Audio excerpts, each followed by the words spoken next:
everyone, my name is Hannah and I am a nutrition educator with Cornell Cooperative Extension of Jefferson County. And today I'll be showing you a really simple recipe for a frittata.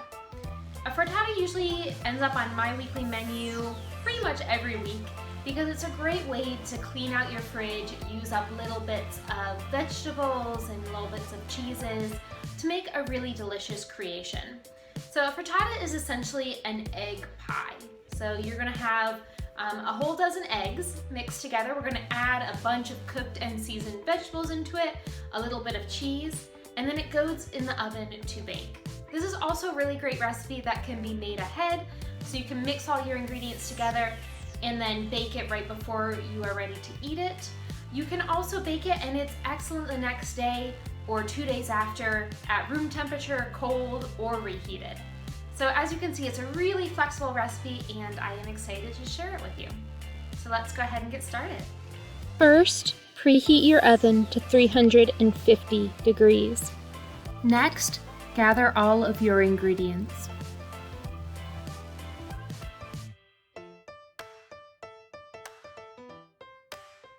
We are going to start by heating up some oil in a large pan, and then we're going to go ahead and start cooking our vegetables. So it's important to cook your vegetables before you put them into your frittata, because if you just put them straight into the frittata, they're going to add too much moisture and they'll come out with like a runny texture. So we're just going to go ahead and cook them in advance. This is a great way to use up if you have leftover cooked vegetables from another time. You'll see I'll be adding in some cooked beans that I had left over from taco night. So if you already have cooked vegetables, you can go ahead and skip this step. But we want to end up with about 3 cups of cooked vegetables.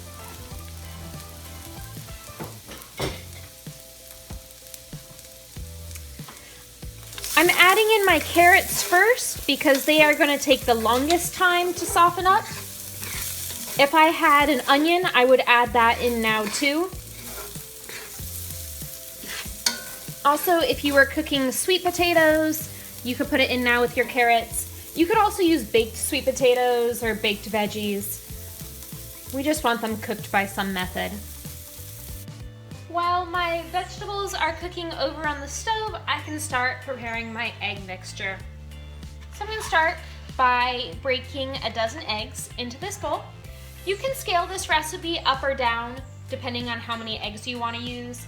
I find 12 is pretty nice for a family of 4. You'll have some leftovers.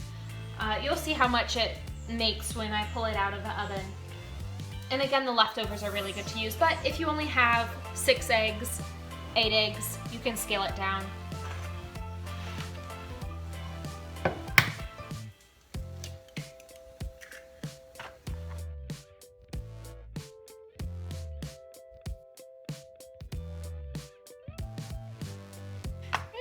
And there we have all 12 eggs. So if you happen to have some shell break in there, you could use wet fingers, get a little bit of water on them and pull it out like that. Then I'm going to go ahead and whisk this together and start by kind of popping each of my eggs. If you had a fork, that would work as well. And then just giving it a little bit of a whisk. You can see some of them might need a little bit more of a squish. We're just looking for it to be a nice, uniformish color.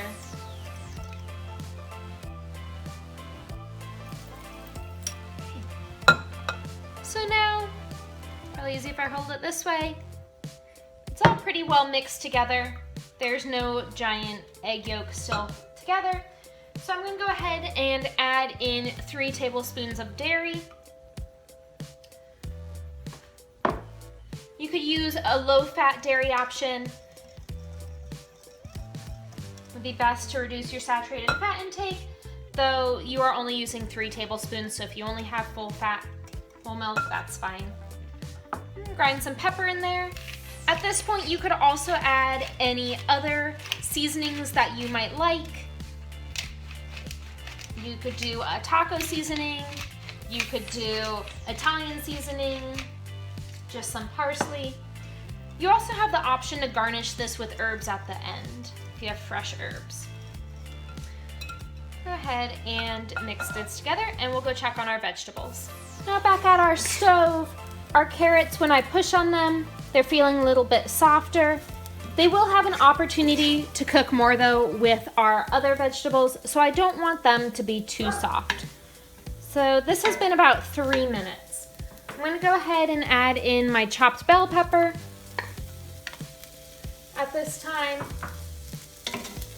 And I'm also gonna add in, I had some cooked beans and some garlic. So I'm gonna go ahead and add these in as well.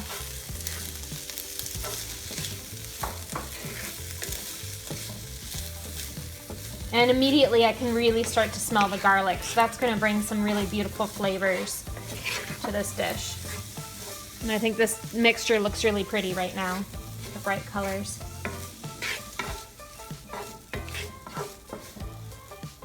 So we'll let this go ahead and cook until the red peppers get a little bit soft. The last vegetable I'm going to be adding in are my leafy greens. So you could use spinach or collard greens, Swiss chard. I'm using kale here. And you'll notice I used probably close to 3 cups of the kale because it really will cook down. I'm gonna go ahead and mix it up, make sure it gets coated with the oil. This frittata is a great way to get more vegetables into your meals, including a lot of different colors. So I've got orange and red ones, I've got my leafy greens, and I've got some beans, which really will maximize the amount of nutrients we're getting because each color usually has different vitamins and minerals. So we want to make sure that we're eating a variety of colors every single day. So I want the kale to break down a little bit, become maybe a bright green. I just don't want it taking up so much space, and I don't want it to be very tough when it goes into the frittata.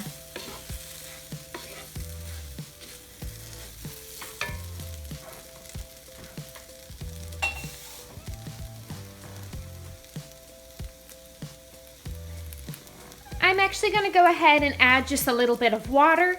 This will help steam the kale a little bit and help it cook faster. So maybe about a tablespoon or so. And then you will see it evaporates pretty quickly. So I might just drizzle it a little bit more.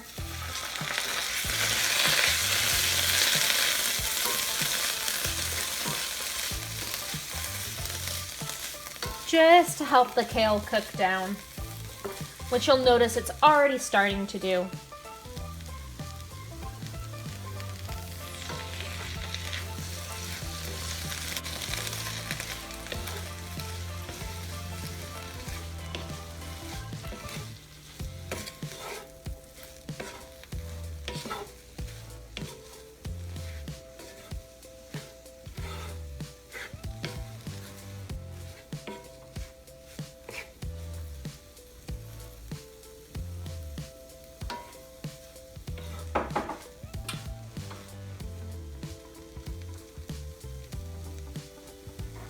I didn't have any yellow onions, but I did have some green onions here.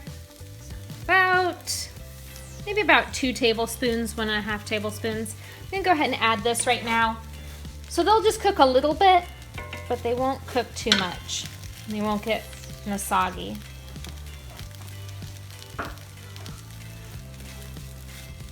Just gently mix those together.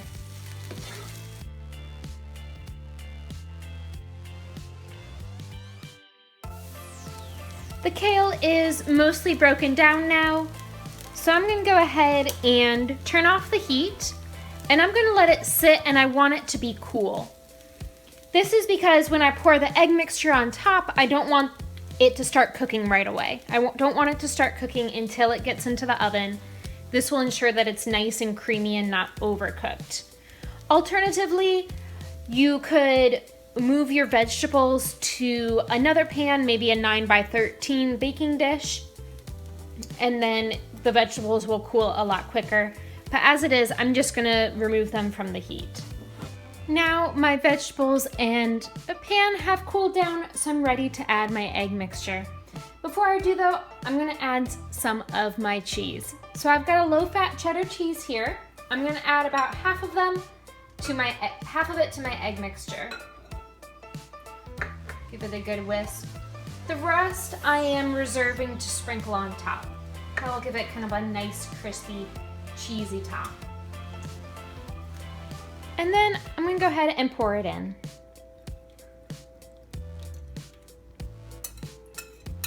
So if you decided to make a smaller batch, you'd wanna make sure to use a smaller skillet than this.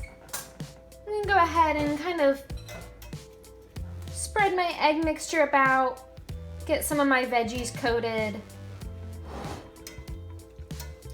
I also wanted to mention that any type of vegetables will work well for this, whether they're fresh, canned, or frozen. If they're frozen, cooking them either straight from frozen or thawing them and then cooking them. Canned, giving them a good rinse to remove up to 40% of the added sodium. And then you saw how I prepared some of my fresh vegetables.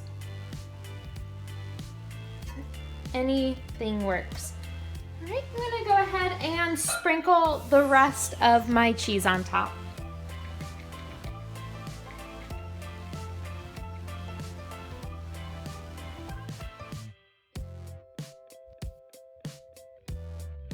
Then I can put this in the oven at 350 degrees for about 20 minutes, and I'll show you what it looks like when it's done. Our timer just went off for 25 minutes, so let's take a peek at our frittata. So far, so good. Okay, yeah, you can see it's set around the edges. I'm not sure if you can quite tell, but it still looks a little bit maybe wet, a little bit jiggly in the center, and that is perfect because it will continue to cook a little bit. There will be some residual heat, and we don't want it to get overcooked and dry. We want it to be nice and soft and creamy. So we are gonna go ahead and pull this out of the oven. Make sure you turn your oven off. And then we are ready to enjoy it.